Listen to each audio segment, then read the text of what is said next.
अस्सलामुअलैकुम, this is Moeed Pirzada in United states. आज 17 अप्रैल 2025 है, जुमेरात का दिन है। मैं मसलसल सुबह से कार ड्राइविंग कर रहा हूँ बिकॉज़ मेरे बच्चों की स्कूल की छुट्टियाँ, मेरे बच्चों का इसरार है कि हमें इस साल अपनी 50 स्टेट्स जो हैं वो बाय रोड मुकम्मल करनी है और हमने बाय रोड भी जाना है और हर शहर की हमने कुकी जो मेजर सिटीज़ हैं वो कुकीज़ भी ट्राई करनी है और कॉफ़ी भी ट्राई करनी है। अभी तक टोटल इस साल अभी तक सब मिला के 15-16 स्टेट्स हुई हैं और अभी ज़ाहिर है 35 स्टेट्स जो हैं वो बाकी रहती हैं। तो मैं बहुत थका हुआ हूँ, बहुत मैंने ड्राइविंग की भी है, लेकिन पाकिस्तान के हवाले से और अमेरिका के हवाले से चंद डेवलपमेंट्स ऐसी हैं जिनके ऊपर मैं समझता हूँ कि इस स्टेज के ऊपर कमेंट करना बड़ा ज़रूरी है। पाकिस्तान की जो डेवलपमेंट्स हैं इमरान खान के हवाले से, पाकिस्तान तहरीक इंसाफ के हवाले से, उनकी बहुत सी डिस्क्रिप्शन आप सुन चुके होंगे, लेकिन मैंने देखा है कि उसका कोई खातर खा डायसेक्शन जो है, डिस्क्रिप्शन है लेकिन डायसेक्शन या एनालिसिस मैंने अभी तक नहीं देखा। और इसीलिए मैं स्ट्रेट अवे इससे शुरू करता हूँ कि गुज़श्ता चंद घंटों में यानी 16 अप्रैल की रात में और 17 अप्रैल की मॉर्निंग में बहुत दिनों के बाद, पूरे 14 दिनों के बाद फॉर्मर प्राइम मिनिस्टर पाकिस्तान जनाब इमरान खान का एक ट्वीट, खासा डिटेल्ड ट्वीट जो है उर्दू में हमारे सामने आता है। इससे पहले उनके 2 ट्वीट्स हमारे सामने आए थे। एक ही किस्म का ट्वीट था जो उर्दू में भी था, अंग्रेज़ी में था, जो 2 अप्रैल को, जिसमें ईद के हवाले से बात थी और जिसके हमने नोट किया कि उसमें कैटलांग के ऊपर, कैटलांग में जो ड्रोन स्ट्राइक हुई उसमें उसका कोई जिक्र नहीं था और उस वक्त मादनियात का जिक्र छिड़ चुका हुआ था, माइंस एंड मिनरल एक्ट का, उसमें उसका भी कोई जिक्र जो है उस हवाले से नहीं था। उसके बाद से इमरान खान साहब के साथ कोई कम्युनिकेशन, कोई मीटिंग्स नहीं हो सकी। अब ये जो ट्वीट हमारे सामने आया है, जिसको कोई लोग कहते हैं भौचाल आ गया, कोई कहता है बहुत बड़ी खबर हो गई, बहुत बड़ी डेवलपमेंट हो गई, इमरान खान ने जर्नैलों के नीचे से कालीन या कारपेट खींच लिया है और धमाका हो गया बहुत बड़ा और सब चीज़ें क्लियर हो गई हैं। तो ये जो बहुत बड़ा ट्वीट है इसको क्रिटिकली देखने की ज़रूरत है। इसके 7 नुक्ते हैं, यानी 7 नुकाती एजेंडा है इसके अंदर, 7 पॉइंट्स हैं इमरान खान साहब के। पहला पॉइंट ये है कि ये जो इस्टेब्लिशमेंट के साथ पाकिस्तान तहरीक इंसाफ की कोई टॉक्स या बातचीत नहीं हो रही है, कोई राब्ते नहीं है, ना ही इमरान खान कह रहे हैं कि मैंने किसी को इस हवाले से ऑथराइज़ किया है कि मेरे बिहाफ पे आप इस्टेब्लिशमेंट के साथ कोई बातचीत करें।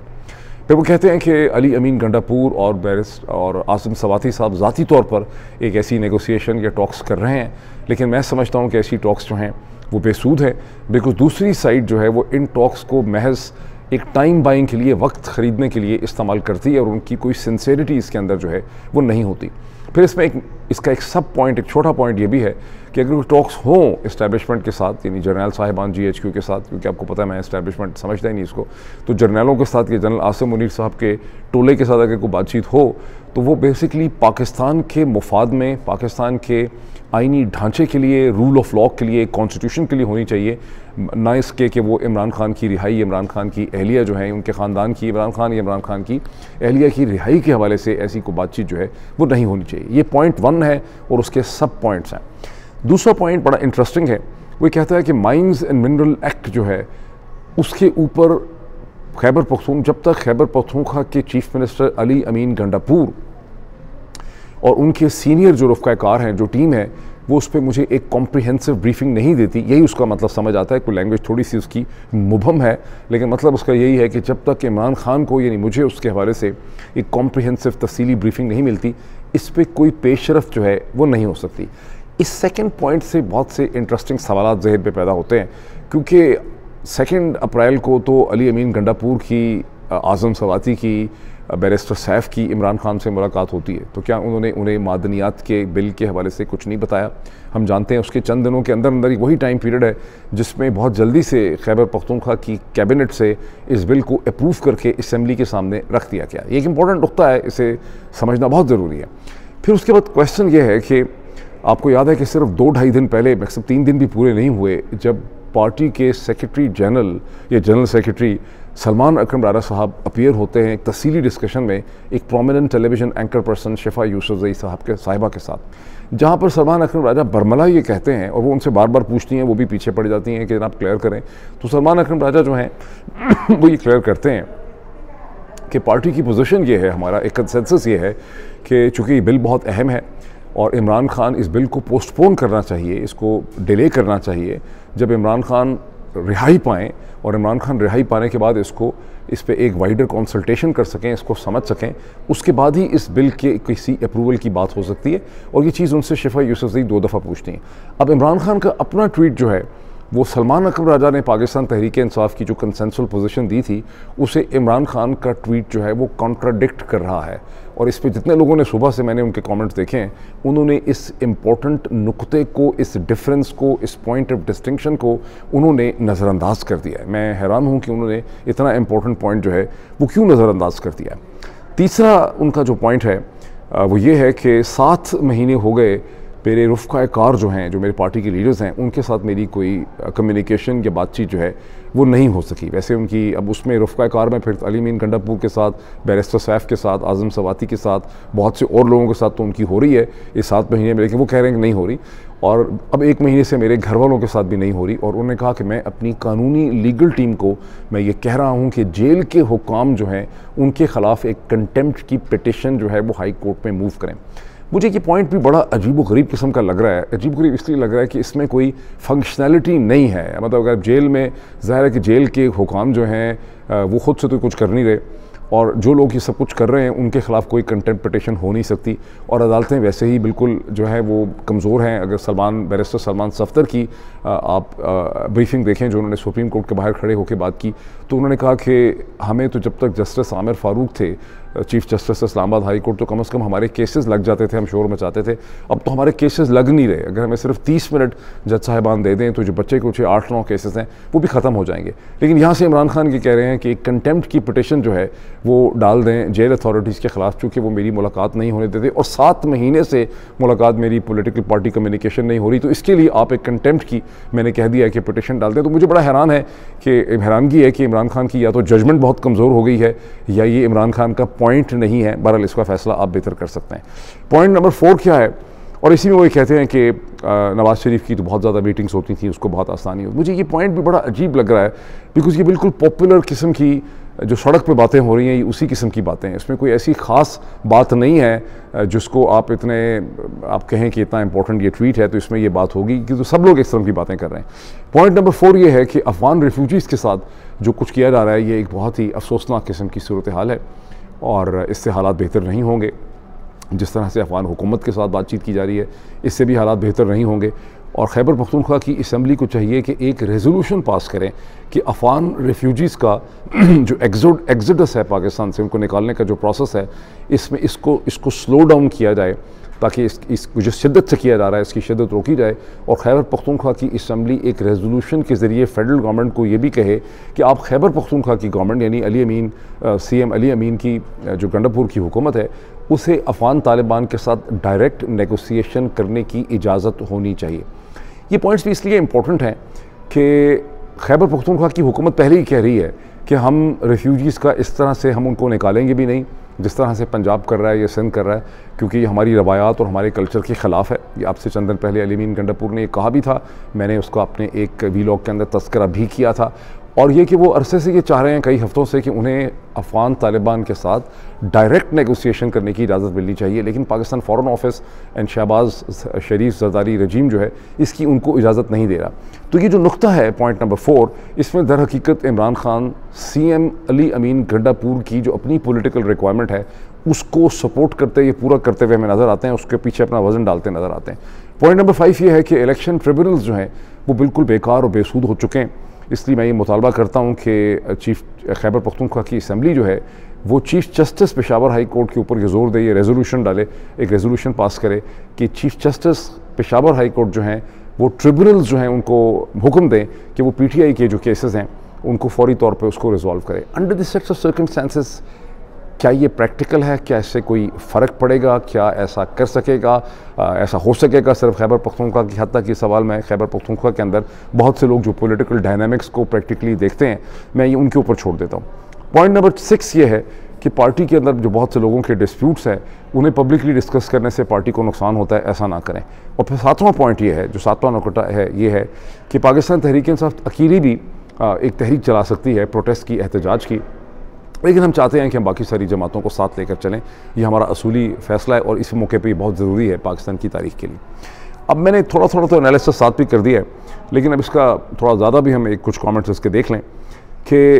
2 अप्रैल की जो कम्युनिकेशन है उसके मुकाबले में ये ज़्यादा डिटेल्ड कम्युनिकेशन है, इसकी लैंग्वेज भी बहुत ज़्यादा बेहतर है, ये ज़्यादा क्रेडिबल लगती है on the face of it. लेकिन इसमें जो प्रिंसिपल चीज़ निकलती है वो ये निकलती है कि खैबर पख्तूनख्वा के चीफ मिनिस्टर अली अमीन गंडापुर को एक फैसिलिटेशन मैकेनिज़्म मिल रहा है minerals and mines and mineral act के हवाले से। यानी इससे पहले जो जनरल सेक्रेटरी सलमान अकरम राजा की पार्टी के हवाले से पोजीशन आती है, वो पोजीशन यहाँ पर अब इमरान खान का ट्वीट रद्द कर देता है, रिजेक्ट कर देता है, और यूँ अली अमीन गंडापुर का हाथ ये ट्वीट जो है मजबूत कर देता है। इस एक नुक्ते के अलावा बाकी जितने भी पॉइंट इसके अंदर हैं उनकी कोई ऑपरेशनल रियलिटी जो है वो नहीं है। अच्छा, अब इसकी इंपॉर्टेंस क्या है? इसकी इंपॉर्टेंस ये है कि ट्रस्ट जो होता है पॉलिटिकल कम्युनिकेशन में वो बड़ा इंपॉर्टेंट होता है, और हम ज़ाहिर है बहुत तशवीश से देख रहे हैं कि बावजूद इसके कि पाकिस्तान तहरीक इंसाफ ने और सलमान अकरम राजा ने चंद हफ्ते पहले या चंद दिन पहले इस्लामाबाद हाई कोर्ट से उन्होंने एक फ़ैसला हासिल किया कि क्या मैकेनिज़्म होगा इमरान खान से पॉलिटिकल मीटिंग्स का, किस तरह से 5 या 6 लोगों के नाम दिए जाएंगे, लेकिन फिर वो जो 5 या 6 लोग हैं उनकी मुलाकात नहीं होती। आप देख रहे हैं कि सलमान अकरम राजा जो इमरान खान के एक जनरल सेक्रेटरी हैं, उनके मेन लीगल विज़र्ड हैं, उनसे उनकी मुलाकात नहीं होती है, और सलमान अकरम राजा की जो पोजीशन है पाकिस्तानी पॉलिटिक्स में वो भी आप देख रहे हैं। फिर आप देखते हैं कि इमरान खान ने नियाज़ुल्लाह नियाज़ जो हैं उन्हें उन्होंने स्पोक्स पर्सन मुकर्रर किया है, उनको ज़ाहिर है इमरान खान से मिलकर उनका पर्सपेक्टिव समझना है, उनसे मुलाकात नहीं होती। इसी तरह ज़हीर अब्बास साहब एक हैं, उनसे मुलाकात नहीं होती। उनके अपने घर में सबसे ज़्यादा जो पॉलिटिकल शऊर है या कॉन्शियसनेस है या रोल है वो अलीबा खान साहिबा का है, उनसे भी बड़े दिनों से मुलाकात नहीं हो रही। मुलाकात उनसे किन की हो रही है? मुलाकात हो रही है अली अमीन गंडापुर की, मुलाकात हो रही है उनके दस्ते रास्त बैरिस्टर सैफ की, मुलाकात हो रही है आज़म सवाती साहब की। इसका मतलब है कि इमरान खान को जो भी दुनिया के बारे में एक हकीकत पता चल रही है, ये इन्फॉर्मेशन दी जा रही है, वो ये 3 लोग दे रहे हैं या फिर बैरिस्टर गौहर दे रहे हैं जो एक्टिंग चेयरमैन है। ये क्या बातचीत उनसे करते हैं, इमरान खान उसके जवाब में क्या कहते हैं? इमरान खान अगर 10 नुक्ते कहते हैं या 5 नुक्ते कहते हैं, वो 5 नुक्ते हम तक पहुंचते हैं ट्वीट के ज़रिए, या 1 पहुंचता है या 2 पहुंचते हैं, या 2 इमरान खान के होते हैं, 2 किसी और के होते हैं। इसके बारे में हतमी तौर पे कुछ भी कहना अब बहुत ज़्यादा मुमकिन है, और इमरान खान के ट्वीट से जो कम्युनिकेशन हमें होती है इसकी हर चीज़ को हमें एक मुहद्दब अदसे से एक लेंस के नीचे रख के, माइक्रोस्कोप के नीचे रख के देखने की ज़रूरत है, और यही चीज़ मैं आपके लिए कर रहा हूँ, और मैं समझता हूँ कि आप सबको भी ज़ाती तौर पर यही एक्सरसाइज जो है वो आपको करनी चाहिए। ठीक है। अच्छा, इसमें आप ये भी देख लें कि अब ये थर्सडे का दिन इस वक्त चल रहा है, और अलीमा खान साहिबा की जब ट्यूसडे को मुलाकात नहीं हुई थी तो अलीमा खान साहिबा ने रिपोर्टर्स को ये कहा था कि हमें कहा है कि थर्सडे को आपकी मुलाकात करा देंगे। तो लेट्स सी कि अगर आज उनकी मुलाकात होती है, जिसमें अलीमा खान साहिबा ने कहा था कि मुलाकात कम से कम फिर 2 घंटे की होनी चाहिए, पिछली 4 मुलाकातें हमारी नहीं हुई। यहाँ एक बड़ा इंटरेस्टिंग भी पॉइंट मैं आपके साथ शेयर करना चाहता हूँ कि इसमें कोई शक नहीं है कि इमरान खान की जो मामलात को ग्रैस्प करने की एबिलिटी है, वो फॉर्मर प्राइम मिनिस्टर हैं, वो पार्टी के हेड हैं, वो चीज़ों के बारे में सोचते हैं, ज़ाहिर है वो डील कर चुके हैं केपी से तमाम चीज़ों से, और इससे पहले भी एक मिनरल बिल 2017 का केपी में बना था। तो इमरान खान की जो एबिलिटी है चीज़ों को ग्रैस्प करने की, वो मेरे मुकाबले में, आपके मुकाबले में और बहुत से लोगों से बहुत ज़्यादा होगी, 10 गुना ज़्यादा होगी, 15 गुना ज़्यादा होगी। वो बहुत कम टाइम के अंदर चीज़ों को ग्रैस्प कर लेते होंगे। शायद जिस चीज़ को ग्रैस्प करते हुए मुझे 1-2 घंटे लगें, हो सकता है वो 2 मिनट में उसको ग्रैस्प कर लेते हों। लेकिन हो सकता है कि इमरान खान की एबिलिटी जो है इन्फॉर्मेशन को ग्रैस्प करने की, वो मेरे और आपसे 500 टाइम ज़्यादा नहीं होगी या 1000 गुना ज़्यादा नहीं होगी, क्योंकि आखिरकार वो भी इंसान है। तो ये जो 140 पेज का मिनरल एक्ट है और इससे रिलेटेड जितनी पॉलिटिक्स है, इस पर गुज़श्ता कई दिनों से मैं और सैकड़ों पाकिस्तानी और सैकड़ों लोग पाकिस्तान तहरीक इंसाफ के सर जोड़ चुके हैं। आपको पता है इसके ऊपर हमने कई दफ़ा डिस्कशन की है, इसको मैंने पूरा पढ़ भी लिया है, मैंने इस पर बैरिस्टर शहजाद अकबर के साथ एक डिस्कशन भी की है, उन्होंने भी इसको पढ़ा हुआ था। उसके बावजूद हम इसी नतीजे पर पहुँचे कि ये बिल बड़ा कॉम्प्लेक्स है, और सबसे बेहतर चीज़ यही होगी कि इसके ऊपर एक ओपन पब्लिक डिबेट हो, जिसके अंदर लॉ फर्म्स हों, बार एसोसिएशंस हों, पाकिस्तान तहरीक इंसाफ हो, मीडिया के चैनल हों, और इमरान खान जब आज़ाद हो जाएं तो वो ख़ुद बाकायदा कई घंटों की इसके ऊपर एक मीटिंग करें आज़ादाना तौर पे आज़ाद लोगों के साथ। अब हमें बताया कि जा रहा है इस ट्वीट के ज़रिए कि इमरान खान के कहते हैं कि इसके ऊपर पेशरफ्त या प्रोग्रेस होगी जब अली अमीन गंडापुर, जो पहले भी, या तो फिर इमरान खान को अभी तक चूँकि कुछ पता ही नहीं है बाहर का, तो उनको ये पता ही नहीं चल रहा कि भाई अली अमीन गंडापुर जो हैं उनके ऊपर तो कोई बहुत ज़्यादा ट्रस्ट उनको नहीं करना चाहिए। लेकिन इमरान खान अब इतने यानी इसको क्या कहें कि वो इतने मासूम बन चुके हैं कि वो कह रहे हैं कि अली अमीन गंडापुर और उसके कंट्रोल्ड 2-4 लोग जब मुझे आके इसके हवाले से ब्रीफिंग देंगे और अच्छा हाँ, ये फिर मीटिंग भी किसके साथ उनकी हुई है, यानी ट्यूसडे के दिन तो अभी हम देखते हैं ना कि 2 ही लोगों को अब हमें बताया गया कि एक बैरिस्टर गौहर अली खान की उनसे मीटिंग हुई है, दूसरी उनसे बैरिस्टर सलमान सफ्दर की मीटिंग हुई है। तो वो मीटिंग कितनी देर की थी? वो 30 मिनट की थी, 45 मिनट की थी, 40 मिनट, 1 घंटे की थी, 2 घंटे की थी, 4 घंटे की थी? कितनी मीटिंग थी जिसमें, और इससे पहले जो उनका ट्वीट है 2 अप्रैल का, और उसके बाद तो कोई उनसे मीटिंग हुई नहीं, तो 2 अप्रैल के ट्वीट में तो मादनियात के बिल का कोई जिक्र नहीं है। तो इसका मतलब है कि इमरान खान को मादनियात के बिल में जो ब्रीफिंग दी है वो फिर इन दोनों हजरात में से किसी ने दी है, और वो इनको अभी दी है ट्यूसडे के दिन, और वो इतनी ज़बरदस्त उन्होंने दी है कि बाकायदा एक उन्होंने साइंटिफिक कैप्सूल बना के उनको कहा है कि खान साहब ये कैप्सूल ले लें आप किसी साइंस फिक्शन की फिल्म, तो पूरा का पूरा माहौल जो है उनको समझ आ गया। मैं जब ये सारी चीज़ें सोचता हूँ तो बहुत से मुश्किल किस्म के, तल्ख किस्म के सवालात जो हैं वो मेरे जहन में पैदा होते हैं। इसी को डायसेक्शन कहते हैं, और ये डायसेक्शन मैं चाहता हूँ कि आप भी करें। अब इसके साथ ही एक चीज़ को देख लें, इससे जुड़ी हुई है, इसके अंदर जो मैं आपके सामने चीज़ रखने वाला हूँ ये इस सारी कहानी से जो मैंने अभी आपके सामने डिस्क्राइब की इससे जुड़ी है। बुध के दिन में सलमान अकरम राजा ने सॉरी एक प्रेस टॉक की रिपोर्टर्स के साथ किसी अदालत के बाहर, probably supreme court of Pakistan के बाहर,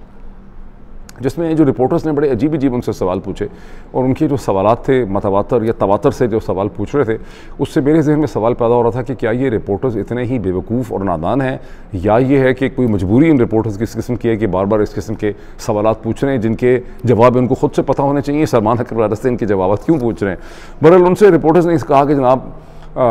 हमने सुना ये है कि इमरान खान से आपकी मुलाकात इसलिए नहीं हो रही कि इमरान खान आपसे बहुत ज़्यादा नाराज़ हैं, आपसे नाला हैं, आपसे वो तंग आ चुके हैं। तो इस पर सलमान अकरम राजा ने खासी हैरत का मुजाहरा किया। उन्होंने कहा कि भाई आपको कैसे पता चला, क्योंकि इमरान खान के साथ तो कोई credible line of communication he exist नहीं करती, और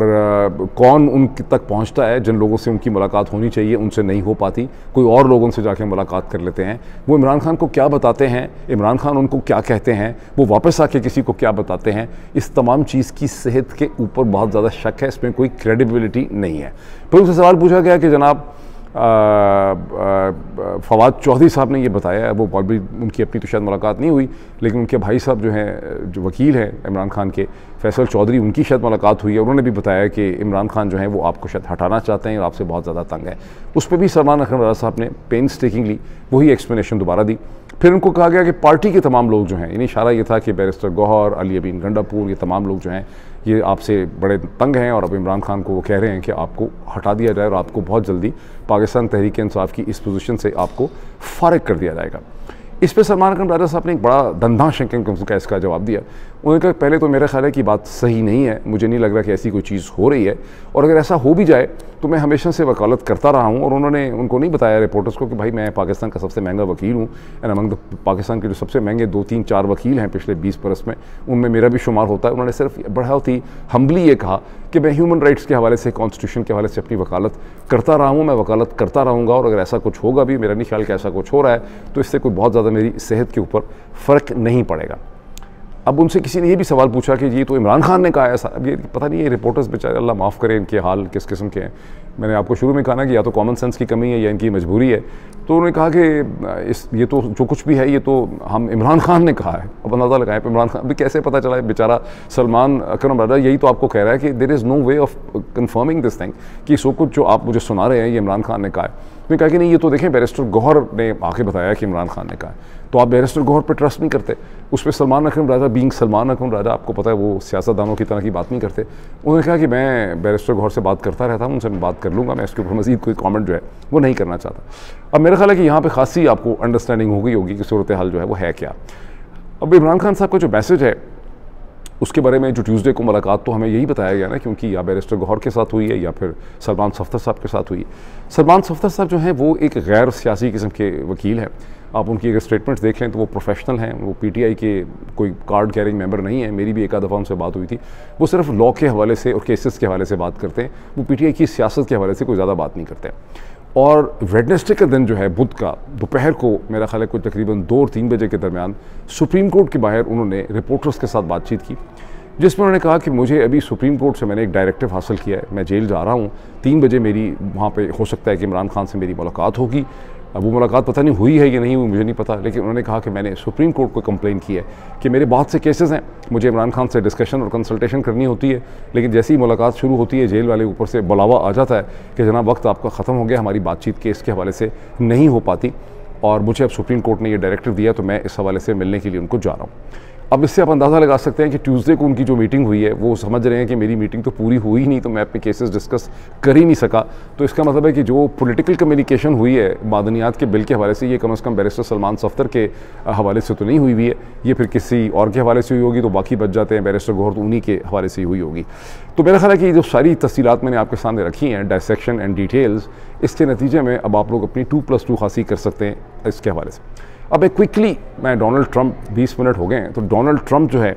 अमेरिका में इस वक्त क्या सूरत हाल है डोनाल्ड ट्रंप के हवाले से, और डोनाल्ड ट्रंप जो हैं वो कहाँ फंस गए हैं, अमेरिका कहाँ फंस गया है। देखिए, पाकिस्तान के मुस्तकबिल में तो दुनिया इंटरेस्टेड बिल्कुल नहीं है। खुदा न खास्ता पाकिस्तान में कोई बहुत बड़ा हादसा हो जाए, वहाँ तो कोई सूबा भी अगर अलग हो जाए कल को, तो वो एक दिन हेडलाइन बननी है, अगले दिन उसके बारे में किसी ने डिस्कस नहीं करना। Pakistan is of no consequence through the world now. लेकिन अमेरिका में इस वक्त जो कुछ हो रहा है उस पर पूरी दुनिया की निगाहें हैं, और अमेरिका में वेस्टर्न स्टाइल लिबरल डेमोक्रेसी के मुस्तकबिल का फ़ैसला होना है। बिकॉज अगर डोनाल्ड ट्रंप जिस तरह से चल रहे हैं और जिस तरह से वो रूल ऑफ लॉ को नहीं मानते और ड्यू प्रोसेस को वो नहीं मानते, अदालतों को नहीं मानते, कॉन्स्टिट्यूशन को नहीं मान रहे, अगर इस प्रोसेस में वो कामयाब हो जाएंगे तो फिर मगरब का जो पूरा वेस्टमिंस्टर जो पूरा पार्लियामेंट्री लिबरल ऑर्डर है वो कोलैप्स कर जाएगा बिल्कुल। I mean this is as important, जो कुछ अमेरिका में हो रहा है वो इतना इम्पोर्टेंट है मगरबी दुनिया के लिए। और ट्रंप का जो एजेंडा अनलीश हुआ है हार्वर्ड यूनिवर्सिटी के ख़िलाफ़, और उसके ख़िलाफ़ जिस किस्म की अब रेजिस्टेंस अमेरिका में पैदा हो रही है, ये बड़ी इंपॉर्टेंट अमेरिका की तारीख़ का, सियासी तारीख़ का एक बहुत ही इंपॉर्टेंट ये मोमेंट है। अच्छा, मैंने एक कंसर्वेटिव सेमिनार से ख़िताब करते हुए जेडी वैंस को मैंने सुना, उनका एक टुकड़ा मैंने देखा, पता नहीं कितना पुराना है, जिसमें उनके वाइस प्रेसिडेंट जो हैं वो ये भक्ति कस रहे हैं कि वैसे तो पाकिस्तान के पास भी कुछ सुना न्यूक्लियर वेपन्स हैं, इस तरह से उन्होंने कहा, लेकिन हमें ख़तरा ये है कि ब्रिटेन जो है वो पहली मुस्लिम इस्लामिस्ट न्यूक्लियर पावर बन रहा है। मतलब ये उन्होंने उसमें कहा। इससे आप अंदाज़ा लगा सकते हैं कि इस वक्त जो रिपब्लिकन पार्टी है उसकी जो स्टेट ऑफ माइंड जो है वो चीज़ों के हवाले से किस किस्म की है। तकरीबन 4700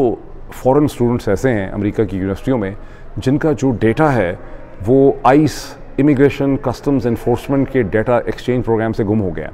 और इन स्टूडेंट्स को नोटिस मिल रहे हैं कि आप लोगों ने फ़लाँ किस्म की वायलेशन की है, किसी ने ट्रैफिक की वायलेशन की है, किसी ने ड्रिंक कर लिया था सड़क के किनारे, किसी का कोई वैसे केस था, किसी ने लड़की को छेड़ा, ये सबको हुक्म दे दिया गया है कि आपने अपना स्टेटस वायलेट किया सॉरी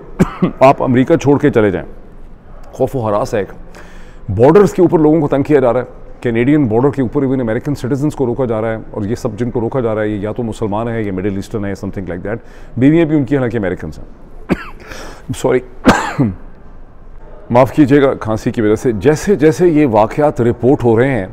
इसके ख़िलाफ़ एक रिएक्शन जो है लीगल कॉन्स्टिट्यूशनल वो भी बिल्डअप हो रहा है, और अमेरिका के अखबारात, टेलीविज़न चैनल और ज़राए अबलाग अब इन ख़बरों से भरे पड़े हैं। लेकिन let's come back to the Harvard confrontation, because ये बहुत इंपॉर्टेंट कॉन्फ्रंटेशन है डोनाल्ड ट्रंप की। डोनाल्ड ट्रंप और उनकी टीम एक्सपेक्ट नहीं करते थे कि जिस तरह से कोलंबिया ने, पेंसिल्वेनिया ने, प्रिंसटन ने और कॉर्नेल ने उनके सामने सरेंडर कर दिया था और उनसे अपॉलॉजी कर ली थी, उनकी बातें मान ली थी, डर के उनके फंड्स वंड पे बंद हो गए थे। तो डोनाल्ड ट्रंप की टीम को ख्याल था कि हार्वर्ड यूनिवर्सिटी भी इसी तरह से सरेंडर कर देगी। लेकिन जब हार्वर्ड ने आगे से टका हुआ जवाब दिया, और 2 पॉइंट्स हैं हार्वर्ड के रिस्पॉन्स के। एक पॉइंट यह है कि Harvard is not going to surrender its freedom,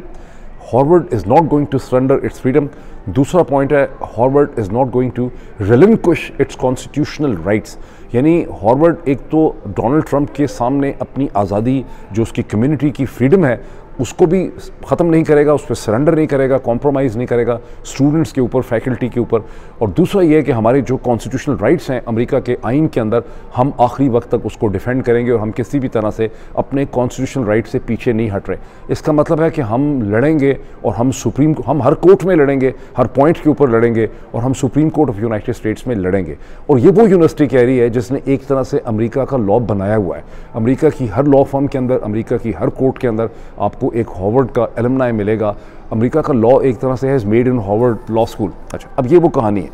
अब डोनाल्ड ट्रंप पागल हो गए गुस्से से। उन्होंने पहला काम तो ये किया with in the 2 hours of that कि 2.2 या 2.3 बिलियन डॉलर्स हॉवर्ड के उन्होंने बंद कर दिए। उसका हिसाब किताब उन्होंने कैसे किया वो भी अखबारों में डिबेट हो रहा बहुत सा। उसके बाद से 2 मज़ीद इकदाम उठाए गए। एक तो जो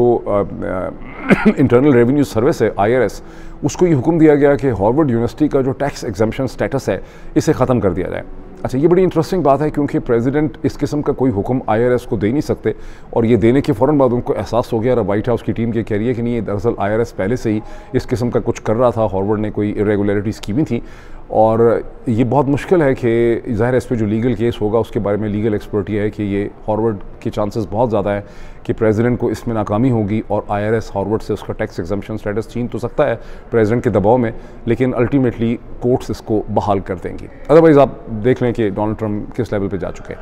अच्छा, दूसरा इसमें है कि department of homeland security DHS जो है उसने अब हार्वर्ड को ये थ्रेट किया है कि अगर हार्वर्ड जो फॉरेन स्टूडेंट्स हैं, हार्वर्ड कैन बी डिनाइड, यानी हार्वर्ड को फॉरेन स्टूडेंट्स रिक्रूट करने से जो पूरी दुनिया से आते हैं वो हार्वर्ड की वो फैसिलिटी ख़त्म की जा सकती है, बिकॉज हार्वर्ड अपने बाद स्टूडेंट्स का इमिग्रेशन स्टेटस या उनका जो वीज़ा स्टेटस है या उनकी जो डिटेल्स हैं वो डिपार्टमेंट ऑफ होमलैंड सिक्योरिटी के साथ शेयर नहीं कर रहा। ठीक, अब ये वो सिचुएशन है जिसमें इस वक्त जो मैं एनालिसिस देख रहा हूँ टेलीविज़न पे भी और बाकी जगहों से भी, उसमें ऐसा लग रहा है कि वो यूनिवर्सिटीज़ जिन्होंने पहले सरेंडर कर दिया था, जिसमें कोलंबिया यूनिवर्सिटी है, माय अल्मा मैटर, उसमें प्रिंसटन यूनिवर्सिटी है, उसमें येल यूनिवर्सिटी है, उसमें ब्राउन है, उसमें यूपेन है, उसमें कॉर्नेल है, ये सब भी अगले चंद दिनों या हफ्तों में हार्वर्ड के साथ साथ उसके पीछे खड़े होते नज़र आएंगी। और इस वक्त मुख्तलिफ कॉलेजेस में, सैकड़ों कॉलेजेस के अंदर ये तहरीक चल रही है कि हमें डोनाल्ड ट्रंप की फैशिज्म के ख़िलाफ़ इकट्ठा होना है और हार्वर्ड ने हमें लीडरशिप दे दी है। अभी इसमें अगले चंद हफ्तों में क्या होता है, बहुत सी लॉ फर्म्स की भी एक लड़ाई है हार्वर्ड के, क्योंकि डोनाल्ड ट्रंप ने 2-3 लॉ फर्म्स के ऊपर भी हाथ डाला ये कह के कि ये बाइडेन के बहुत करीब थी, तो बहुत सी लॉ फर्म्स भी डोनाल्ड ट्रंप के ख़िलाफ़ इकट्ठी हो रही हैं और सिविल राइट यूनियन की जो मूवमेंट्स हैं वो तो इकट्ठे हो ही रही हैं। ये वो बैटल है जिसमें फ़ैसला ये होना है कि एक पॉपुलिस्ट लीडर जिसके पास पॉपुलर वोट है, क्या वो पॉपुलर वोट और पॉपुलिज्म की मदद से अमेरिका के कॉन्स्टिट्यूशनल ढांचे को ख़त्म करके मनमानी करेगा, बिकॉज डोनाल्ड ट्रंप अदालतों की बात नहीं मान रहे डिपोर्टेशन के इश्यूज़ में। और अगर ऐसा होता है, लेट्स से हाइपोथेटिकली कि अगर डोनाल्ड ट्रंप इसमें कामयाब हो जाते हैं और सुप्रीम कोर्ट उनकी मदद करती है, तो फिर अमेरिका नहीं रहेगा और